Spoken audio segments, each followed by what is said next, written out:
Acabamos de escrever uma revista intitulada Fundamentações do Experimento de Eratóstenes, onde ali nós exploramos 7 elementos cruciais envolvidos em tal experimentação. O que nos motiva a dedicarmos-nos a este propósito está na razão de que este experimento vindicou aquilo que Deus em sua palavra já o dizia com respeito à redondeza da terra. No entanto, tem se deturpado as aplicações metodológicas deste experimento para se afirmar a esfericidade da Terra. Então, o nosso empenho é buscar demonstrar, tá, essas modificações e tanto quanto vindicando o objetivo real do cientista, também vindicando, né, a infalibilidade da palavra de Deus. Veja que, por mais que nós tentemos ser didáticos em nossas exposições textuais, fazendo ainda assim uso de ilustrações, sentimos-nos de fazer então uma apresentação mais clara, tá? Que nada mais faz do que retratar aquilo que nós podemos fazer na prática real. Compreende? Então, vamos lá. Eratóstenes trabalhava numa biblioteca em Alexandria e aconteceu que, examinando alguns dos muitos documentos ali existentes, descobriu num papiro que no solstício de verão, ao meio-dia, a luz do sol brilhava a pino sobre o poço de Alexandria, de modo que iluminava até o seu fundo, não deixando qualquer vestígio de sombra sobre o espelho da água deste.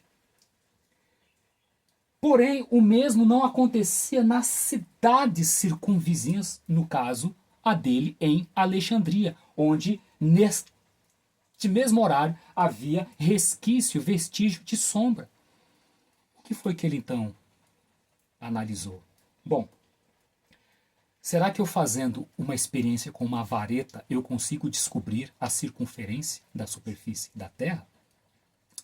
Veja, Deus já havia dito em sua palavra séculos antes que a face da Terra é redonda.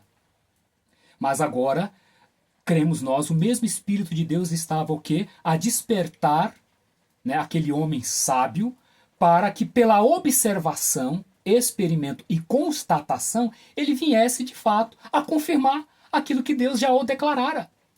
Por exemplo, Provérbios 8, 27, Isaías 40, 22, Jó 38, 14, são vários os textos. Tá? O fato é que, chegado o dia, Eratóstenes fincou uma vareta ao lado do poço em Alexandria, em paralelo, né? E fez o experimento usando o princípio geométrico dos ângulos alternos internos, que implica no quê? Em dois paralelos cortados por uma transversal. Ou seja, os dois poços, tanto de Siena quanto de Alexandria, tinham de estar paralelos e a transversal seria efetuada pelo que? O raio perpendicular do Sol, que partiria do seu centro sob o poço em Siena. Isso é um princípio. Agora, qual era a certeza de que Eratóstenes tinha de que esses poços estavam paralelos? A certeza baseava-se o quê? Na condição ou no estado das águas ao seu fundo. Ou seja, no poço em Siena, que descia reto, contava com suas águas ao fundo niveladas planamente, estabelecendo então que um ângulo reto de 90 graus. O mesmo se dava também em Alexandria. A água nivelada junto ao poço reto estabelecia um ângulo reto de 90 graus. O mesmo então ele fez com a vara, estaca ou haste que seja, colocou ela em paralelo com o poço, mas o que? Acima da superfície do poço. Porque o que? Os poços, verificava-se essa questão abaixo da superfície. Mas o que? Ele queria tirar a diferença acima da superfície, né? A diferença de sombreamento em relação à luz do sol. Era um cara inteligente ou não? Então, ok, maravilha. Fez isso e qual foi o resultado? O sol bateu ao pino ao meio-dia no poço de Siena, iluminando totalmente, né, o mesmo internamente, de modo que o que não deixou vestígio de sombra, prateando toda a superfície da água ao fundo. Porém, em Alexandria não se deu mesmo no poço e essa diferença ele tirou na vareta, tá? Onde no ângulo interno dessa vareta ele o que? Descobriu um sombreamento de 7,2 graus. Bom, sabendo que nós temos numa circular 360 graus, ele pegou e fatiou esses graus por 7,2 e teve então resultado de 50 partes de 7,2. Uma vez que o distanciamento entre Siena e Alexandria era de 800 quilômetros, bastou ele calcular 40 vezes 800. Qual foi o resultado? 40.000 quilômetros, ou seja, a circunferência. Compreende? Bom, este foi o experimento, tá? Onde ele descobre a redondeza da Terra. Porém, séculos depois, com o advento do copernicanismo, né? Então agora vão pegar este mesmo experimento e vão que tirar o aspecto da redondeza da superfície da Terra e vão estabelecer uma esfericidade. Uma esfericidade. Porém, tem um problema. Para justificar essa curvatura que tanto agora querem defender da Terra, tinham que inevitavelmente comprometer o princípio aplicado na metodologia. E qual foi o aspecto que eles comprometeram? É o que então agora eu vou mostrar para vocês. O mesmo experimento, tá? Nós temos Siena, certo? Nós temos o poço de Siena, o sol está sobre ele, a pino, iluminando a profundidade. Porém, o que eles vão alterar? A vareta não vai estar mais em paralelo com o poço como deveria, utilizando o princípio usado por Eratóstenes. Vão inclinar a vareta. Agora, concorda comigo que se você inclinar a vareta, vai haver uma modificação na disposição da água? Isso é fato. Isso é fato. Porque se antes nós tínhamos um ângulo de 90 graus e a planicidade da água era a prova, com a inclinação da vareta junto ao poço, porque eles estão deduzindo que tem uma curvatura da Terra, por isso então o poço está inclinado junto com a vara, só que o que? Esquecer do aspecto da água. A água naturalmente também o quê? Vai mudar a sua condição dentro do poço. Vai deixar de ser um ângulo reto e vai passar agora a ser um ângulo agudo. Comprometeu o experimento. Outro aspecto, meus queridos. Tirou-se o protagonismo da luz do sol, ou seja, o protagonismo da transversalidade do sol e colocou na vareta, deixando a parte do paralelo, que era da vareta e o poço, com a luz do sol. Ou seja, nesse caso, a luz do sol não vai ser mais perpendicular. A luz do sol vai ser reta em cima do poço, onde ele está a pino, mas também vai ter que ser reta aqui, ó. Porque eles inclinaram a vareta. Não é esse um erro grave? Não é essa uma falha gravíssima? Não é essa uma adulteração séria que compromete todo o experimento? E mais, com base nisso, com base nessa inclinação, vão então que chegar num resultado tal que vai levar o quê? Que vai estabelecer o centro desse resultado como estando no núcleo da Terra, de uma Terra esférica. Mas veja, por que chegaram a essa conclusão? Porque mudaram a aplicação da metodologia. Na aplicação do método de Eratóstenes, onde que fica o centro? Onde que fica o centro da Terra? O centro da Terra fica no centro de sua circunferência, que é o Ártico. Onde está a prova? Vai no Google, digita lá, distância entre a Antártida e o Ártico, 20 mil quilômetros. O raio é de 20 mil quilômetros da circunferência. Ou seja, mais 20 mil do outro raio, 40 mil, pronto, está fechado.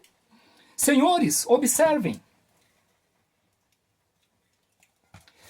Temos aqui uma esfera, como eles deduzem. Bom, para provar essa curvatura entre o poço de Siena e Alexandria, ora, a vareta tinha que estar o quê?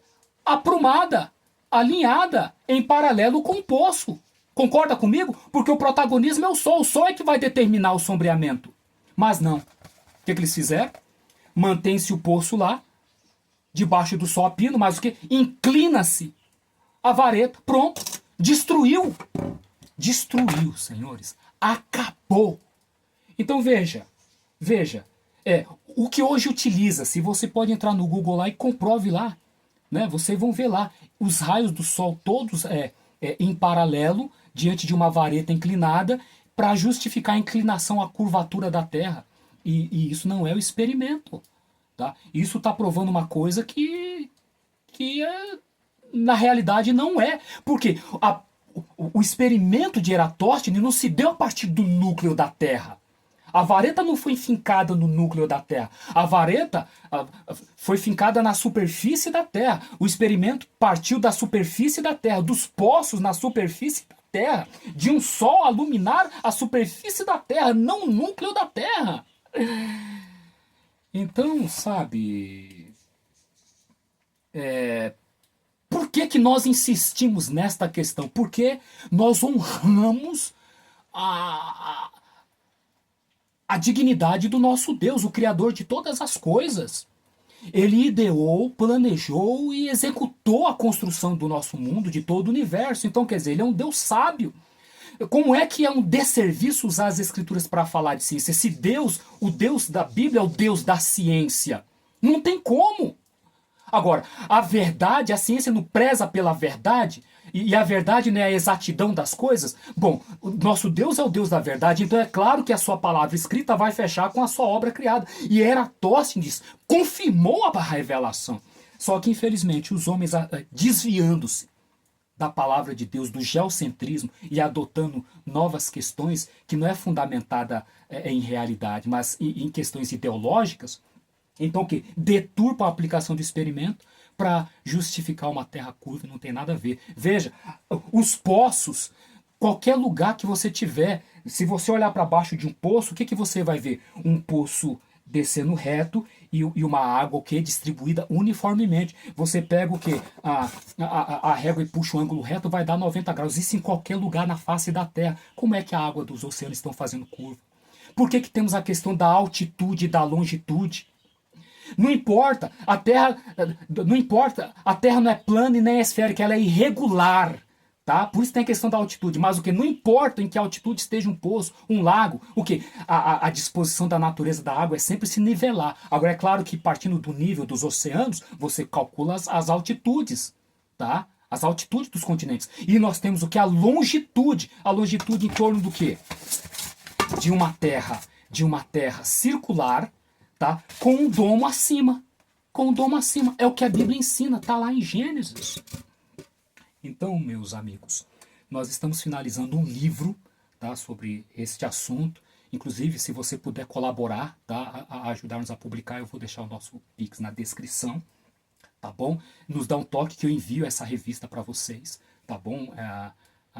Digital, enfim. E o nosso objetivo é a glória de Deus, tá? E claro, estabelecer a verdade, né? Porque o que nos importa em tudo isso? A verdade, né? Então, o chamado de Apocalipse 14:7 é este, tá? E esse é o nosso foco, esse é o nosso objetivo. Vamos fazer um outro experimento agora, o próximo será com a água. Então, se você gostou, inscreva-se, compartilhe e prossigamos neste propósito, tá bom? Muito obrigado pela atenção, até o nosso próximo vídeo. Alexandre.